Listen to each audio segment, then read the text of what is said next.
10वें अध्याय की चर्चा चल रही है, जबकि प्रारंभ में भगवान ने विभूति योग के रूप में अपनी और भी कई विभूतियों का वर्णन किया। राज विद्या राजगुह्य योग जो 9वां अध्याय है, उसमें उन्होंने गुह्य बहुत सारी बातें बताई, कई टॉप सीक्रेट उन्होंने बताए, पर वो मानो एक सूत्राकार के रूप में थे। अब उसका विस्तार से वर्णन करते हैं, वही जो अपने स्वरूप का, अपनी विभूतियों का वर्णन करते हैं विस्तार से। और इसीलिए भगवान श्री कृष्ण ने कहा कि भूय एव महाबाहो शृणु में परम वचः यत्तेहं प्रियमाणाय वक्ष्यामि हित काम्यया। हे अर्जुन, तुम फिर से मेरा परमात्मा तत्व संबंधी वाक्य सुनो। तुम मुझसे प्रेम करते हो, इसलिए मैं तुम्हारे कल्याण के लिए वह सब बात तुमसे कहूंगा।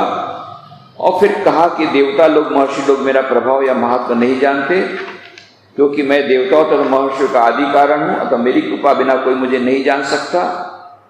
जो मुझे आदि रहित या सनातन जन्म रहित तो सारे लोगों का महेश्वर जानता है, वह मनुष्यों में या मर्तलोक में मोह शून्य होकर समस्त पापों से मुक्त हो जाता है, यह भी बताया। और फिर जो किस प्रकार के भाव मुझसे उत्पन्न होते हैं, ऐसे भावों की पूरी लिस्ट उन्होंने दी। साथ साथ में ये 7 महर्षि और पहले के सनक आदि 4 महर्षि, 7 ऋषि, ये सब 14 मनु, ये भी मानो मुझसे उत्पन्न है, ये भी बताया। और फिर ये भी कहा एताम विभूतिम योगम च मम यो वेत्ति तत्वतः सो अभिकंपेन योगेन युज्यते नात्र संशय। जो मेरी यह विभूति और योग शक्ति को यथार्थ रूप से जानते हैं, वे अविचलित तत्व ज्ञान से युक्त होते हैं, इसमें कोई संदेह नहीं। फिर कहा अहम सर्वस्य प्रभुवो मत्तः सर्वं प्रवर्तते इति मत्वा भजन्ते मां बुधा भाव समन्विता। मैं समस्त संसार का उत्पत्ति स्थान हूं, मुझसे समस्त पदार्थ उत्पन्न होते हैं, ऐसा जानकर ज्ञानी लोग भक्ति युक्त होकर मेरी आराधना करते हैं। और फिर भगवान श्री कृष्ण कहते हैं मच्चित्ता मद्गत प्राणा बोधयन्त परस्परम कथयन्तश्च मां नित्यं तुष्यन्ति च रमन्ति च तेषां सतत युक्तानां भजतां प्रीतिपूर्वकं ददामि बुद्धि योगम तम येन मामुपयान्ति ते। जिसका चित्त मुझ में संलग्न है और जो लोग मुझे हृदय में धारण करते हैं, वे ज्ञान बल वीर्य आदि युक्त मेरे प्रसंग में एक दूसरे को समझाकर सदा वार्तालाप करके प्रसन्न होते हैं और आनंद भी प्राप्त करते हैं। जो भक्त सदा मेरी चिंता करते हुए श्रद्धा से मेरी आराधना करते हैं, उन्हें मैं अपने संबंध का सम्यक ज्ञान प्रदान करता हूँ। बुद्धि योग जिस सात्विक बुद्धि के द्वारा वे अंतकाल में मुझे प्राप्त करते हैं। इन सब की विस्तार से चर्चा हमने कर ली है। इन सब श्लोकों की चर्चा हमने पिछले चर्चा में की। और फिर लास्ट में कहा तेषामेवानुकंपार्थम अहम अज्ञानजं तमः नाशयाम्यात्म भावस्थो ज्ञान दीपेन भास्वता। उनके प्रति अनुग्रह करते हुए मैं उनके अंतर में बुद्धि रूप से अवस्थित होकर दीप्तिमान ज्ञान रूप के दीप के द्वारा अविद्या से उत्पन्न अज्ञानांधकार को नाश करता हूं। तो यहां पर यह कहा कि भगवान श्री कृष्ण ने खुद अपनी कृपा के द्वारा वे मानो भक्तों के भीतर में वह ज्ञान रूपी जो दिव्य ज्योत उसको प्रकट करा देते हैं कृपा पूर्वक। तो जो ज्ञान ज्ञानी लोगों को अत्यंत तपस्या के फलस्वरूप मिलता है, वह ज्ञान भक्त लोगों को कृपा पूर्वक स्वयं ईश्वर कृपा के द्वारा उनके हृदय में वो ज्ञान रूपी ज्योत को जला करके उसको प्रज्वलित करके उसको वो ज्ञान भी प्रदान करते हैं। बुद्धि योग के 2 अर्थ लिए गए, जैसा हमने बताया। बुद्धि योग को वह जो सूक्ष्म बुद्धि उसको प्रदान करना, या फिर द्वितीय अध्याय में बुद्धि योग को कहा था अनासक्ति रूपी बुद्धि, मतलब कर्म योग। तो जो भी होगा इस प्रकार की अनासक्ति रूपी बुद्धि और सूक्ष्म बुद्धि को देकर के, उस सात्विक बुद्धि को देकर के वो दिव्य ज्योत प्रगटा करके उनके हृदय में क्या होता है, अंतकाल में वे ईश्वर को ही पाते हैं ये सब भक्त लोग। तो जो लोग सदा मेरी चिंता करते हुए श्रद्धा से मेरी आराधना करते हैं, उन्हें मैं अपने संबंध का सम्यक ज्ञान प्रदान करता हूं, जिस सात्विक बुद्धि के द्वारा वे अंतकाल में मुझे प्राप्त होते हैं। यह ईश्वर का अनुग्रह, यह ईश्वर की कृपा। और फिर उनके प्रति अनुग्रह करते हुए मैं उनके अंतर में बुद्धि रूप से अवस्थित होकर दीप्तिमान ज्ञान दीप के द्वारा विद्या से उत्पन्न अज्ञान अंधकार को नाश करता हूं। जहां अज्ञान का अंधकार नाश हो गया तो वो दिव्य ज्ञान आ गया, दिव्य ज्योत आ गई, तो मुक्ति हो गई। समस्त दुख, समस्त प्रकार के बंधन, इन सब से निवृत्ति हो जाती है जब इस प्रकार से ज्ञान दीप की शिखा जब भक्त के हृदय में जलती है। श्रीधर स्वामी ने इस श्लोक की व्याख्या में लिखा है, श्री भगवान बुद्धि योग देकर भी साधक की अपरोक्षानुभूति न होने तक उसी बुद्धि योग का आश्रय करके उसके अविद्या जनित आवागमन रूप संसार का नाश करते हैं। केवल यही नहीं, भक्तों के प्रति कृपा करने के लिए वह उनकी बुद्धि वृत्ति में अधिष्ठित होकर दीप्तिमान तत्व ज्ञान रूप प्रदीप के द्वारा अज्ञान से उत्पन्न संसार रूप अंधकार का नाश करते हैं। तो यह मानो राज विद्या राजगुह्य योग में भगवान श्री कृष्ण ने कुछ सीक्रेट बताए थे, गुह्य बातें बताई थी, उनका विस्तार से विस्तरीकरण करते हैं, विस्तृत रूप से ये बताते हैं। पहले भी बताया, सीक्रेट तो लीक आउट कर दिया, अपने स्वरूप के बारे में, स्वरूप चिंतन जो सीक्रेट था ज्ञाया था वो भी ये भी कर दिया। किस प्रकार से भक्तों को ईश्वर की प्राप्ति हो जाती है सरलता से, वह भी सीक्रेट उन्होंने बता दिया था 9वें अध्याय में। अब ये 10वें अध्याय में विस्तार से उसकी चर्चा कर रहे हैं। विशेष करके उन्होंने कहा कि उनको किस प्रकार से वो ज्ञान हो जाता है। तो भगवान बोलते हैं, मैं ही कृपा करके उनके हृदय में वह ज्योति डाल देता हूं, मैं खुद स्वयं उनकी यह ज्योति को प्रकट करा देता हूं। तेषा मेवानुकंपार्थम, मुझे अनुकंपा होती है, करुणा आती है, उस करुणा के वश होकर के जो लोग सदा मेरा चिंतन करते हैं, सदा मेरा भजन करते हैं, सदा मेरा नाम लेते हैं, उनके प्रति मुझे करुणा आती है, उनके प्रति मुझे प्रेम आता है।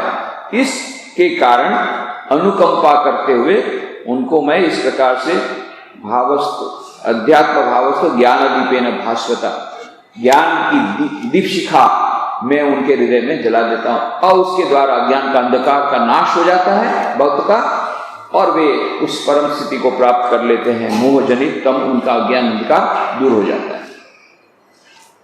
कोई भी बहुत बड़ा भूखा आदमी हो, अब उसको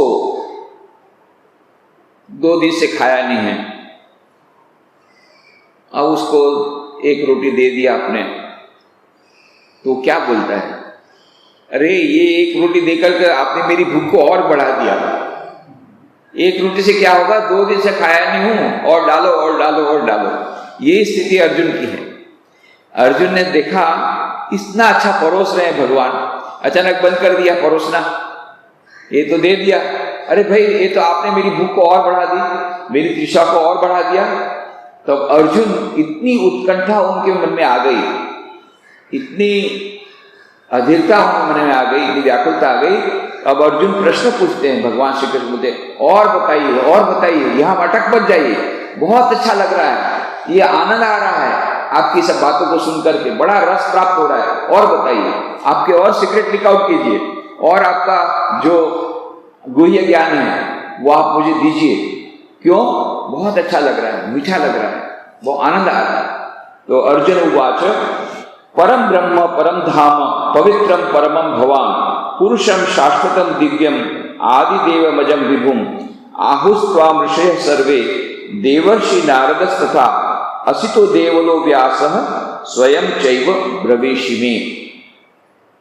अर्जुन उवाच, अर्जुन ने कहा, भवान माने आप, परम ब्रह्म माने परम ब्रह्म, परम धाम माने परम आश्रय स्थान, परमम पवित्रम उत्तम रूप से पवित्रम, सर्वे ऋषय सभी ऋषि आदि के, और देवर्षि नारद देवर्षि नारद तथा असित देवल असित देवल व्यास, और त्वाम तुम्हें शाश्वतम माने सनातन, पुरुषम पुरुष, दिव्यम अलौकिक, आदिदेवम अजम जन्म रहित, विभुम सर्वव्यापी, आहु कहा है, आहु माने कहा गया है, स्वयं च एव तुम भी स्वयं ने भी ब्रवीषिमी मुझसे ऐसा कहते हो। कहने का मतलब बंधु ने कहा, तुम परम ब्रह्म, श्रेष्ठ आश्रय, उत्तम रूप से पवित्र, भृगु आदि सभी ऋषि लोग, देवर्षि नारद और असित देवल और व्यास ने तुम्हें सनातन पुरुष, अलौकिक, आदिदेव, जन्मरहित और सर्वव्यापी कहा है। तुम स्वयं भी मुझसे ऐसा कहते हो। तो अर्जुन पहले पूरा संक्षिप्त बता देते हैं, अभी जो मैंने सुना मुझसे ऐसा लगता है कि तुमने यही कहा। भगवान की विभूति के बारे में पहले संक्षिप्त में जो कुछ कहा गया है उसे श्री भगवान के मुख से सुनने के लिए अर्जुन ने इन 7 श्लोकों के द्वारा उनकी स्तुति की, जिसमें पहले 2 श्लोक कहे।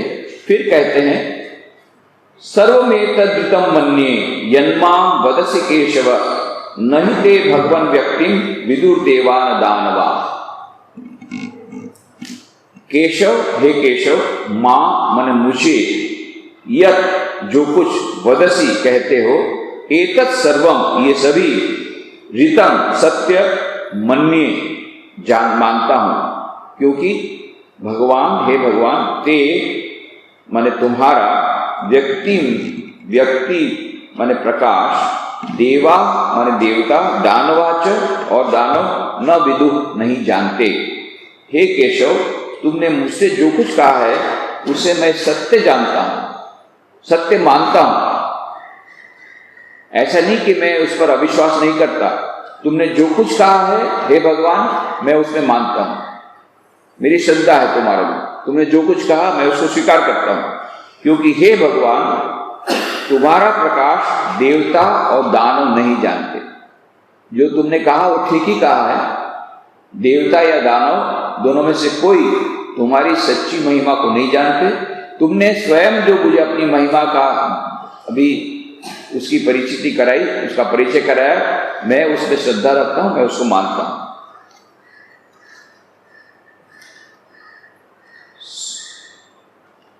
स्वयमेवात्मात्मानं वेत्थ त्वं पुरुषोत्तम, भूत भावन भूतेश, देव देव जगतपते।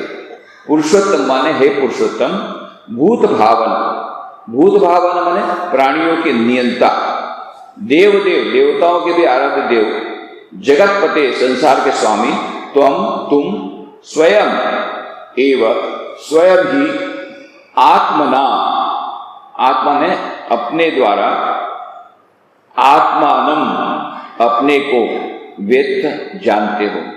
हे पुरुषोत्तम, हे प्राणियों के नियंता, हे देवताओं के भी आराध्य देवता, हे संसार के पति, तुम स्वयं ही अपने द्वारा अपने को जानते हो। यही कहा कि भगवान ही स्वयं अपने आप को जान सकते हैं। हम भगवान को नहीं जान सकते, क्योंकि हमारा मन अत्यंत अल्प है, हमारी बुद्धि अत्यंत छोटी है। अल्प बुद्धि के द्वारा हम उस सुपर पावर को या सुप्रीम इंटेलिजेंस को, छोटी इंटेलिजेंस के द्वारा उस सुप्रीम इंटेलिजेंस को नहीं जान सकते।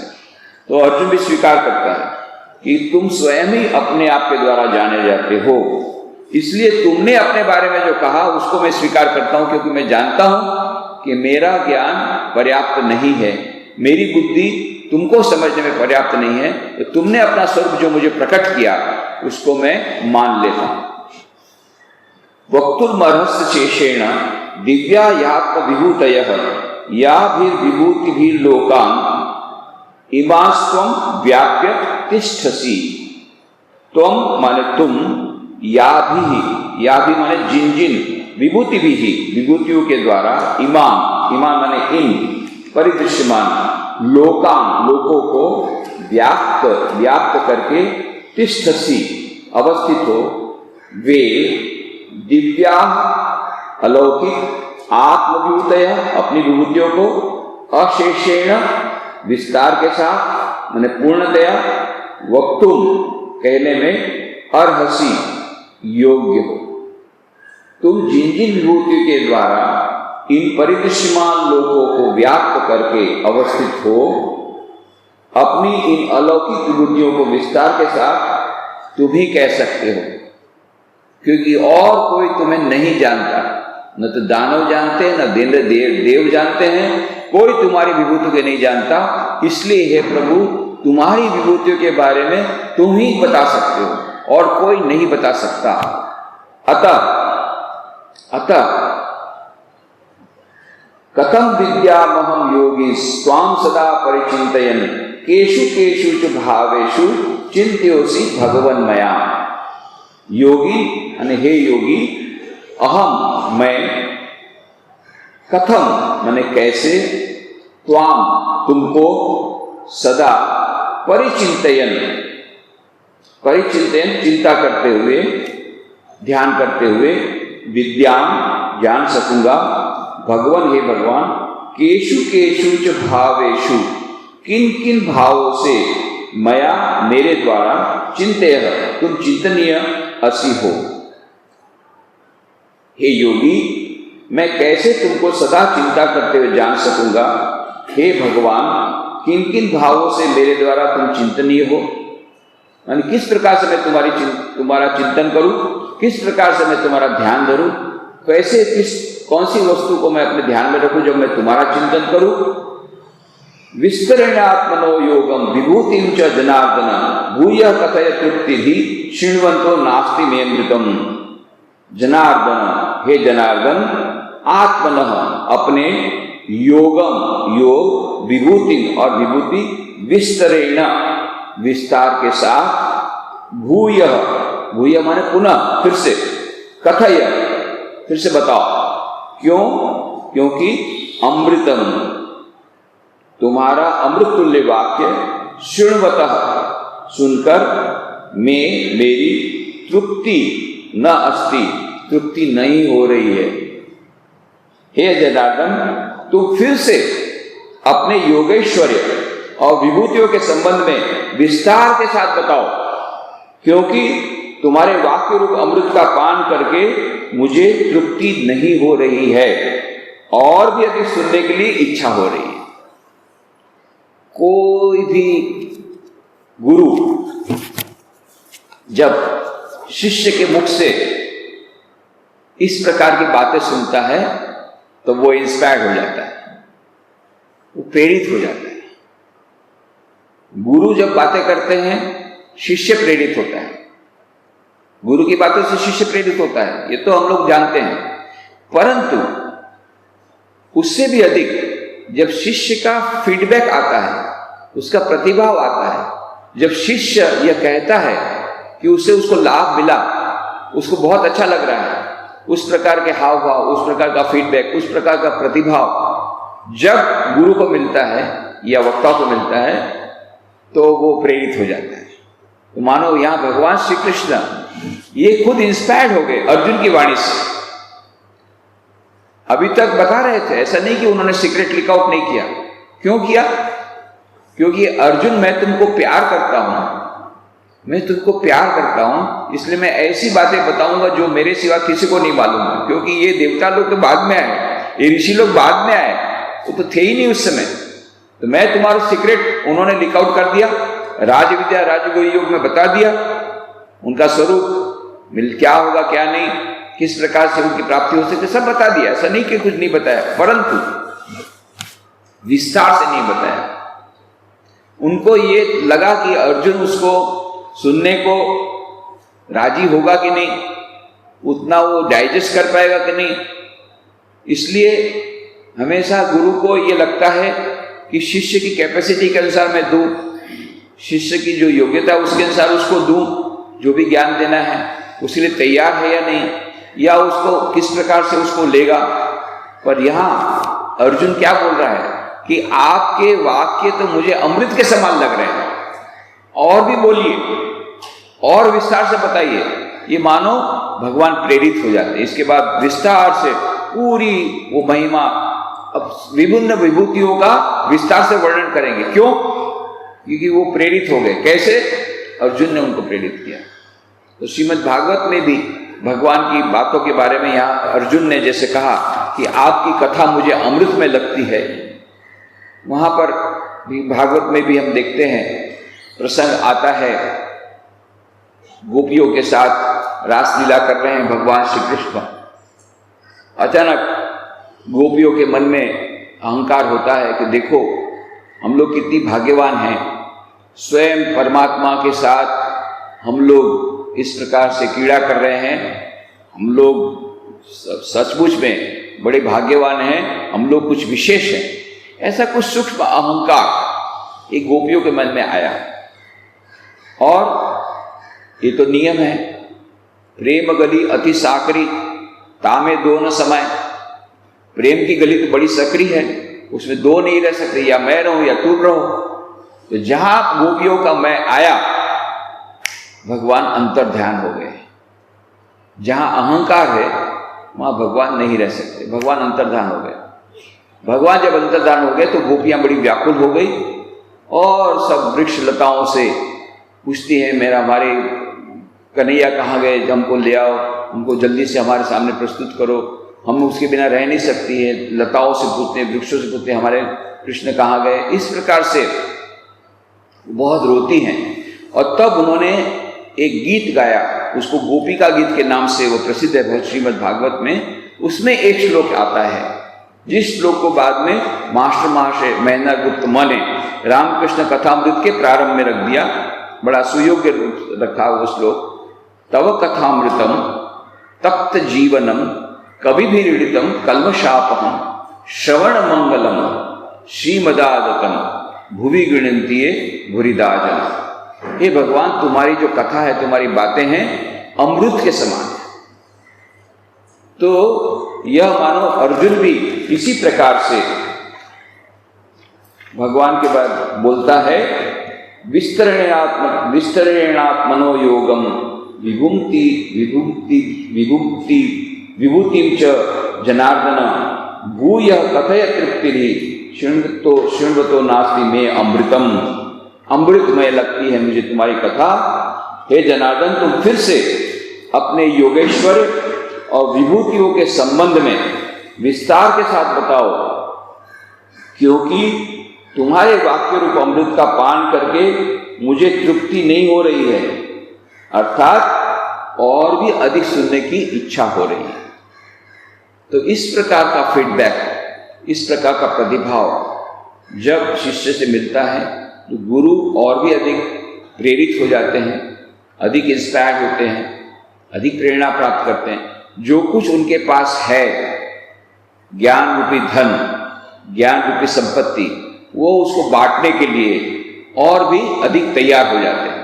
पहले थोड़ा थोड़ा बांटते हैं कि उसको अच्छा लगेगा कि नहीं, उसका ग्रहण ठीक से होगा कि नहीं। पर जब देखा कि नहीं, वो बहुत अच्छी तरह ग्रहण कर रहा है, इतना ही नहीं, अर्जुन सामने से पूछ रहा है, और बोलिए ना, और बोलिए ना, बहुत अच्छा लग रहा है, और बोलिए ना, बहुत अच्छा लग रहा है, मीठा लग रहा है, अमृत के समान लग रही है आपकी वाणी, और आप बोलिए, आपकी विभूति आपके से कोई नहीं जानता है, आप मुझे विस्तार से बताइए। और तब भगवान श्री कृष्ण इंस्पायर्ड हो जाते हैं, प्रेरित हो जाते हैं, प्रसन्न हो जाते हैं, और प्रसन्नतापूर्वक अपनी सभी विभूतियों को फिर से और अधिक विस्तार से बताते हैं। श्री भगवान उवाच हंत ते कथयिष्यामि दिव्याध्यात्म विभूतयः प्राधान्यतः कुरुश्रेष्ठ नास्त्यंतो विस्तरय में। जो भगवान कहते हैं, श्री भगवान उवाच, भगवान ने कहा, हंत, हे कुरुश्रेष्ठ अर्जुन, दिव्या माने दिव्य, आत्म विभूतयः अपनी विभूतियां, प्राधान्यतः प्रधान रूप से, ते तुम्हें, कथयिष्यामि बताऊंगा, ही क्योंकि मैं मेरी विभूतियों के विस्तार से, विस्तार का अंत नास्ति, अंत नहीं है। भगवान श्री कृष्ण कहते हैं, अर्जुन बहुत अच्छा, तुम मेरी बातों को और भी सुनना चाहते हो, मेरी विभूतियों को सुनना चाहते हो, मैं अपनी दिव्य विशेष विशेष विभूतियां तुम्हें बताऊंगा, क्योंकि मेरी विभूतियों के विस्तार का अंत नहीं है। सब पूरी विभूतियां बता नहीं पाऊंगा, उसका अंत ही नहीं है, अनंत विभूतियां हैं, पर कुछ विशेष विशेष विभूतियां तुमको बताऊंगा। जब तुम इतने जानने के लिए उत्सुक हुए हो, ठीक है, बताऊंगा, विशेष विशेष सभी विभूतियां बताऊंगा, बाकी सब विभूतियां तो बता नहीं पाऊंगा, वो तो अनंत है, उसका कोई अंत नहीं है, पर कुछ विशेष विशेष विभूतियों का वर्णन मैं तुमको करता हूं। अहम आत्मा गुणाकेश सर्वभूताशय स्थितः अहम आदिश्य मध्यम च भूतानामंत एव च। गुणाकेश, अर्जुन का दूसरा नाम है गुणाकेश, क्योंकि उसने नींद पर नियंत्रण प्राप्त कर लिया था, इसलिए उसका नाम है गुणाकेश। गुणाकेश, हे अर्जुन, अहम मैं, सर्वभूत आश्रय स्थितः, समस्त प्राणियों के हृदय में अवस्थित हूँ। आत्मा अहम एवं, आत्मा मैं ही हूँ। भूतानां, प्राणियों का आदि उत्पत्ति स्थान, मध्यम स्थिति, मंतच और लय स्थान मैं ही हूँ। हे अर्जुन, समस्त प्राणियों के हृदय में अवस्थित जो आत्मा है वो मैं ही हूं। मैं प्रत्येक मनुष्य के भीतर में हूं, आत्मा के रूप में। प्राणियों का उत्पत्ति स्थान, स्थिति और लय स्थिति और लय स्थान वो भी मैं हूं। आदि भी मैं हूं, मध्य भी मैं हूं, अंत भी मैं हूं। परमात्मा रूप से मैं ही समस्त प्राणियों के अंतःकरण में सर्वज्ञत्व आदि गुणों के द्वारा नियामक रूप से अवस्थित हूं, और मैं ही आदि अर्थात जन्म, मध्य अर्थात स्थिति और अंत अर्थात लय हूं, और मैं ही सारे प्राणियों के जन्म आदि का कारण भी हूं। तो जन्म आदि का कारण भी हूं, और ये जो जीवात्मा है वो भी मैं ही हूं। जन्म, स्थिति और लय, ये तीन स्थितियां हैं, ये तीनों स्थितियों में मैं हूं। आदित्यानाम अहम विष्णु, ज्योतिषाम रविरंशुमान, मरीचिर्मरुतामस्मि, नक्षत्राणाम अहम शशि। अहम मैं, आदित्यानाम 12 आदित्यों में, विष्णु, विष्णु नामक आदित्य, ज्योतिषाम, ज्योतिष्मान पिंडों में, अंशुमान रश्मि युक्त रवि सूर्य, मरुताम 49 वायुओं में, मरीचि, मरीच नामक वायु, अस्मि हूं, नक्षत्राणाम नक्षत्रों में, अहम मैं, शशि चंद्रमा। कहने का मतलब जहां जहां मुख्य मुख्य बातें हैं वो सब मैं ही हूं। मैं 12 आदित्यों में विष्णु नामक आदित्य, ज्योतिष्मान पिंडों में रश्मि युक्त सूर्य, 49 वायुओं में मरीच नामक वायु, नक्षत्रों में मैं चंद्रमा। ये 12 आदित्य कौन कौन से हैं? 12 आदित्य हैं धाता, मित्र, अर्यमा, रुद्र, वरुण, सूर्य, भग, विवस्वान, पुष्या, सविता, त्वष्टा और विष्णु। ये 12 आदित्य जो हैं उसमें विष्णु नाम का जो आदित्य है वो मैं हूं, ऐसा भगवान श्री कृष्ण कहते हैं। जो सर्वश्रेष्ठ, हर एक वस्तु का सर्वश्रेष्ठ मैं हूं। ये 12 जो आदित्य है उसमें सर्वश्रेष्ठ आदित्य विष्णु मैं हूं। फिर ज्योतिष्मान पिंड, अभी हम लोग जो ज्योतिष्मान जो जितनी वस्तु देखते हैं सबसे ज्यादा ज्योतिष्मान कौन है? सूर्य, वो मैं हूं। जहां जहां सर्वश्रेष्ठ देखो मैं हूं। ज्योतिष्मान पिंडों में मैं सूर्य हूं, और रश्मि युक्त सूर्य, और 49 प्रकार की वायु। वैसे तो यथार्थ में संख्या 49 है, परंतु अधिक जो सुप्रसिद्ध है वो है 7 प्रकार के मरुत, 7 प्रकार के वायु। आवह, प्रवह, विवह, परावह, उद्वह, संवह तथा परिवह। ये 7 प्रकार की वायु है, 7 प्रकार के मारुत हैं। और सचमुच में यथार्थ में वायु की संख्या 49 ऐसा बोलते हैं। तो ये 49 वायु में मरीच नामक जो वायु है वो मैं हूं, ईश्वर बोलते हैं मैं हूं। और नक्षत्र, नक्षत्र तो सब छोटे छोटे तारे हैं, तो उन नक्षत्रों में सबसे बड़ा तारा हमको जो दिखता है रात को वो है चंद्रमा। तो चंद्रमा मैं ही हूं। कहने का मतलब जहां जहां भी सर्वश्रेष्ठ वस्तुएं जो हैं, दिन को चमकने वाला सबसे बड़ी चीज सूर्य मैं हूं। रात को सब चमकने वाली सबसे बड़ी चीज चंद्रमा, वो भी मैं हूं हमारे लिए। ऐसे अलग बात है कि जो तारे हैं वो बहुत लाखों करोड़ों गैलेक्सी दूर है, लाखों करोड़ों सूर्य ये किलोमीटर दूर है, इसलिए हमको वो छोटे दिखते हैं, नहीं तो उसमें ज्योति बहुत ज्यादा है।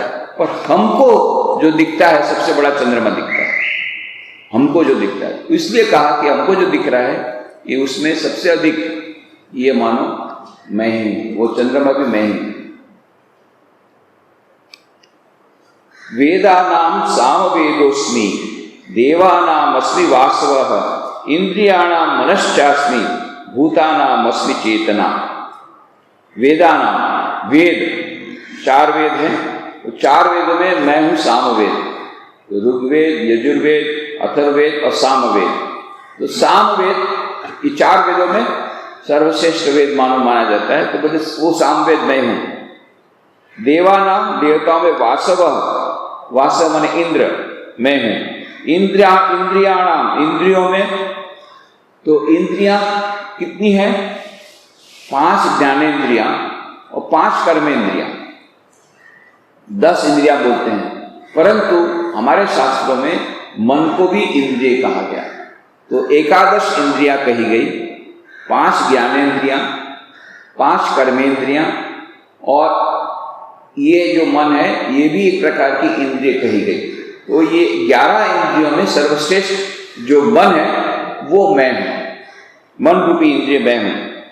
भूतानाम च, प्राणियों में चेतना अस्मि, चेतना मैं हूं, अर्थात ज्ञान शक्ति रूप से विराजमान। तो यह जो चेतना, इसके ऊपर बहुत सारी रिसर्च अभी चल रही है। सबसे बड़ा सब्जेक्ट अभी वैज्ञानिक लोगों के लिए सबसे बड़ी चैलेंज है टू नो अबाउट कॉन्शियसनेस, चेतना। ये चेतना है क्या? ये कहां से आई? इसका स्वरूप क्या है? कोई समझ नहीं पा रहा है। अभी सबसे ज्यादा रिसर्च इस कॉन्शियसनेस पर हो रही है, जिसके बारे में हजारों वर्ष पूर्व हमारे ऋषि मुनियों ने रिसर्च कर डाली और उपनिषदों में विस्तार से इस चेतना के बारे में बताया। अब मॉडर्न साइंटिस्ट और वैज्ञानिक लोग उस कॉन्शियसनेस को जानने का प्रयत्न कर रहे हैं। बहुत बड़ी बात है, बहुत अच्छी बात है। विज्ञान अब समझ रहा है कि हमारे भौतिक विज्ञान के द्वारा हमको पूरा जगत का रहस्य नहीं पता पड़ेगा, मानवीय मन का भी रहस्य पता नहीं पड़ेगा। तो चेतना एक विशेष प्रकार की वस्तु है जिसके बारे में साइंटिस्ट लोग, वैज्ञानिक लोग अजान हैं और इसको जानने का प्रयत्न कर रहे हैं। ये जो चेतना, कॉन्शियसनेस, ईश्वर बोलते हैं, भगवान बोलते हैं, मैं स्वयं वो चेतना के रूप में अवस्थित हूं। यह जो जड़वादी लोग हैं बोले ये चेतना, बोले अचानक प्रकट हो गई। अरे अचानक प्रकट हो गई? ये कहां से अचानक प्रकट है? नहीं, जैसे वो अचानक वो प्रकट हो गई। जड़ में से चेतना कहां से आई? स्वामी विवेकानंद इसलिए बोलते हैं, डार्विन की थ्योरी जो है उसको परफेक्ट नहीं मानते हैं स्वामी विवेकानंद। चार्ल्स डार्विन, उन्होंने कहा कि इस प्रकार से अमीबा से लेकर के धीरे धीरे इवोल्यूशन होते होते होते फिर मनुष्य तक इसकी जो यात्रा है वो चलती है, इवोल्यूशन होता है। तो स्वामी विवेकानंद कहते हैं कि यह जो चेतना वो आई कहां से? जड़ पदार्थों में तो चेतना नहीं हो सकती। जड़ अलग है, चेतना अलग है, कॉन्शियसनेस अलग है और फिजिकल मैटर अलग है। तो यदि मनुष्य में अचानक ये विशेष चेतना, चेतना सभी में है, परंतु ये जो कॉन्शियसनेस जिसको हम बोलते हैं कि अपने आप को जानने के जो ज्ञान रूपी जो चेतना, वो केवल मनुष्य में दिखती है। आई कहां से? स्वामी विवेकानंद बोलते हैं यदि वो अमीबा में नहीं थी तो अचानक प्रकट नहीं हो सकती, वो पहले से थी, पर ये थी अव्यक्त रूप में थी। तो हमको उस चेतना को प्राप्त नहीं करना है, मैनिफेस्ट करना है। We have to manifest the divinity, we don't have to obtain the divinity.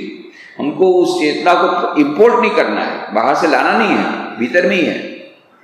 उस दिव्यता को प्रकट मात्र करना है, सोई हुई चेतना को जगाना है। चेतना है और ये चेतना ईश्वर बोलते हैं मैं ही हूं चेतना के रूप में प्रत्येक जीव के भीतर में है। तो विशेष रूप से मनुष्य योनि में, विशेष रूप से क्यों कहा? क्योंकि सेमेटिक रिलीजन में कहा कि I made the man in my own image. स्वयं का मानो प्रतिबिंब है, ईश्वर का प्रतिबिंब मनुष्य है। सर्वश्रेष्ठ योनि इसे माना गया। सर्वश्रेष्ठ योनि 84 लाख योनियां हैं हमारे हिंदू शास्त्र के अनुसार, जिसमें एक योनि जो सर्वश्रेष्ठ मानी गई वो मनुष्य योनि। ये बात अलग है कि मॉडर्न साइंस कहता भी 84 लाख योनियां नहीं है, 125 लाख योनियां हैं, और वो भी ये मानते हैं कि एसक्यू स्पिरिचुअल इंटेलिजेंस केवल मनुष्य में आ सकता और किसी में नहीं। तो यह जो कहा चेतना, मैं ही चेतना के रूप में अवस्थित हूं। वेदानाम सामवेदोस्मि, देवानाम अस्मि वासवः, इंद्रियाणाम मनश्चास्मि, भूतानाम अस्मि चेतना। मैं वेदों में सामवेद, देवताओं में इंद्र, इंद्रियों में मन और प्राणियों में चेतना अर्थात ज्ञान शक्ति के रूप में विराजमान। मन के बारे में बहुत अच्छी बात बोलते हैं स्वामी विवेकानंद जी, कहते हैं जिसे हम जड़ पदार्थ कहते हैं और मन, ये दोनों एक ही उपादान से गठित हैं। ये वेस्टर्न साइकोलॉजी और ईस्टर्न साइकोलॉजी में सबसे बड़ा भेद यही है। वेस्टर्न साइकोलॉजी ये मन को कॉन्शियस मानते हैं, चेतन मानते हैं, पर हमारे शास्त्रों में मन को भी जड़ कहा गया, सूक्ष्म रूप की जड़। ऐसा नहीं कि भौतिक पदार्थों के समान वो जड़ है, परंतु है जड़ पदार्थ मन। तो फिर ये कॉन्शियसनेस दिखता क्यों है? उसकी वो बोरोड प्रकाश है, जैसे चंद्रमा का खुद का प्रकाश नहीं है, सूर्य का प्रकाश रिफ्लेक्ट होकर के हमारे पास आता है, तब हमको चंद्रमा दिखता है, प्रकाशित दिखता है, उसका खुद का प्रकाश नहीं। उधार लिया हुआ है, उधार लेते हैं ना, लोन लेते हैं, तो चंद्रमा ने सूर्य के प्रकाश को लोन लिया है, उसका खुद का प्रकाश नहीं है। उसी प्रकार से यह जो चेतना मन में दिखती है कि मन चेतन तत्व है, मन चेतन नहीं है, उसके भीतर जो आत्मा है वो आत्मा के प्रकाश से हमको चेतन में प्रतीत हो रहा है, पर मन खुद जड़ पदार्थ, सूक्ष्म जड़ पदार्थ। तो जिसे हम जड़ पदार्थ कहते हैं और मन, ये दोनों एक ही उपादान से गठित हैं। भेद केवल कंपन के तारतम्य से है। मन के अति निम्न स्पंदन को हम जड़ वस्तु कहते हैं और जड़ पदार्थों के द्रुत स्पंदन को हम मन समझते हैं। दोनों का उपादान एक ही है, अतः जड़ पदार्थ तथा देश काल निमित्त के द्वारा सीमित होने के कारण उसके द्रुत स्पंदन का रूप मन भी एक ही नियम के द्वारा आबद्ध है। मन का मूल उपादान अत्यंत सूक्ष्म एक जड़ यंत्र मात्र है। प्राण का धारण करने के लिए व्यवहृत होता है। जड़ को छोड़कर शक्ति का संचरण संभव नहीं है। मृत्यु के पश्चात जीव अकेला भ्रमण नहीं कर सकता, इस कारण मन के कुछ अंश उसके संचरण के माध्यम रूप से बाकी रह जाते हैं। मन की संज्ञा है संकल्प विकल्पात्मक मनः। मन क्या है? मन और कुछ नहीं है, संकल्प और विकल्प है, उसका नाम मन है। हमेशा देखिएगा हमारे मन में संकल्प विकल्प, ये करूं या न करूं, आज यहां जाऊं न जाऊं, वो खरीदूं नहीं खरीदूं, आज ये करूं या खाओ ये न खाओ। हमेशा मन में संकल्प और विकल्प चलते रहते, इसी का नाम मन है। जब ये संकल्प विकल्प शून्य हो गए तब समाधि अवस्था। चित्त योग चित्त वृत्ति निरोध, पहला श्लोक पातंजलि योग सूत्र का। योग क्या है? चित्त वृत्ति का निरोध। ये चित्त वृत्तियां सब समय चलती रहती है हमारे मन में, संकल्प विकल्पात्मक। अरे ऐसा होगा तो क्या होगा, ऐसा होगा तो क्या होगा। अभी विद्यार्थी लोगों को सबसे ज्यादा आज का पेपर कैसा होगा, टफ होगा ना इजी होगा, कितना नंबर मिलेगा, ये विकल्प संकल्प सब चलते रहते हैं, हमेशा चलते रहते हैं हर एक मनुष्य के भीतर। ये है मन में जो उठते हैं, बुद्धि में नहीं। बुद्धि तो निश्चयात्मक निश्चय करती है। मन में बहुत सारे संकल्प होते हैं, यहाँ जाऊं वहां जाऊं वहां जाऊं। बुद्धि कहते नहीं, आज रविवार है, आज अभी उस ऑफिस तरफ नहीं जाना, वो तो रोज ही जाना होता है, आज दूसरी तरफ जाएंगे। बस बुद्धि ने निर्णय कर दिया। बुद्धि का काम निर्णय करना है, मन का काम संकल्प करना है। मन बुद्धि चित्त अहंकार मिलकर के आत्मा, ये अंतःकरण होता है। तो स्वामी विवेकानंद का ये कहना है, ये हमारी ईस्टर्न साइकोलॉजी कहती, ये जो मन है उसका ये खुद ज्योतिषमान नहीं है, ये खुद चेतन तत्व नहीं है। चेतन तत्व जो दिख रहा है, अभी लगता है कि मानो मन तो बहुत पावरफुल है, बहुत इस प्रकार से चैतन्य में है, नहीं, वो उसने लोन लिया हुआ चैतन्य, वो आत्मा का जो रिफ्लेक्शन उस मन में पड़ रहा है। इसीलिए ये सबसे बड़ी बात है, और इसीलिए योगी जन मानते हैं कि हम मन को कंट्रोल कर सकते हैं, क्योंकि हमारा सच्चा स्वरूप आत्मा है, आत्मा मन से ऊपर है। इसलिए क्योंकि हम मन से ऊपर हैं, इसलिए हम मन पर विजय प्राप्त कर सकते हैं। वेस्टर्न साइकोलॉजी कहता है कि अरे मन शब्द सर्वे सर्वा है, मन को हम लोग विजय प्राप्त नहीं कर सकते, हम तो मन के गुलाम हैं। ज्यादा से ज्यादा बहुत ज्यादा मन हमको ट्रबल कर रहा है तो मन को मार डाल सकते हैं, उसको बहुत ज्यादा दवाई दे करके, ड्रग ऐसी दे दो कि हमेशा सोता रहे, उसके जितनी है नर्व्स खत्म हो जाए, बस इतना ही। इसीलिए वो नेगेटिव है। वेस्टर्न साइकोलॉजी वो यही कहता है कि भाई प्रॉब्लम मन है ना, तो मन को मार डालो। सिर दर्द है ना, सिर को खत्म करो तो सिर दर्द नहीं रहेगा। मन को खत्म करो, मन का कोई प्रॉब्लम नहीं रहेगा।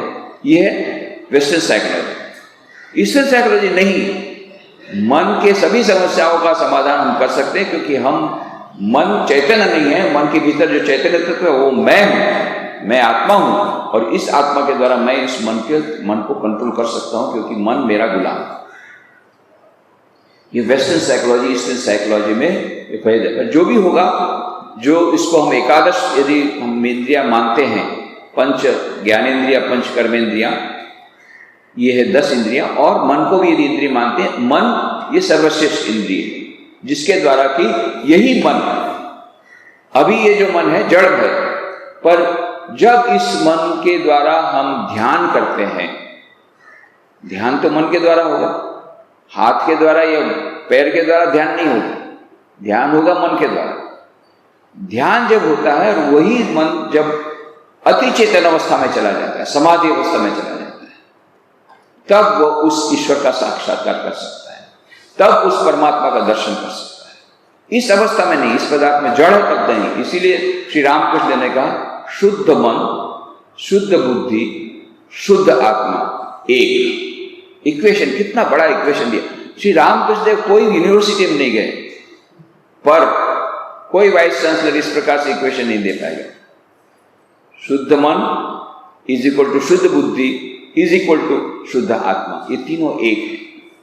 तो जब यह मन शुद्ध हो जाता है, तभी वह रिफ्लेक्शन उस आत्मा का उसमें आता है, और ये शुद्ध मन और शुद्ध बुद्धि और शुद्ध आत्मा, ये तीनों एक लाइन में जब आते हैं, तब समाधि होती है, तब उस अति चेतन अवस्था में हम जाते हैं, तब यह योग की स्थिति प्राप्त होती है, और तब जाकर के सभी बंधनों से मुक्ति होती है, तभी सभी प्रकार के दुख से निवृत्ति होती है, सभी प्रकार के अज्ञान से, अविद्या से निवृत्ति होती है।